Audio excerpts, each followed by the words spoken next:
In 2001, I got hit by a car. It's explained in the documentary, so I'll keep it brief because I want you to watch it. During my rehabilitation, I spent my time regaining my strength in Peace Park. There was so much craziness going on around me, I turned my camera to what was going on.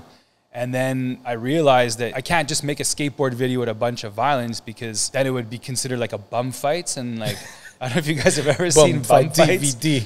But I basically learned from their mistakes. I'm like, nah, I got to do something serious. I kind of had a story in my mind, what I wanted to tell, but I didn't know how to tell a story. So I really prayed to the universe, I need some help. And then I happened to meet this girl named Jessica McIntyre, and she had a bachelor's of education. I had like a cool thing I wanted to put in a documentary. She's like, oh, that's really cool. But she was really good at asking me, well, why is that important? How does that fit into the story? Because you can't just talk about things without it having a meaning. Like, why is it important for someone to know this, right?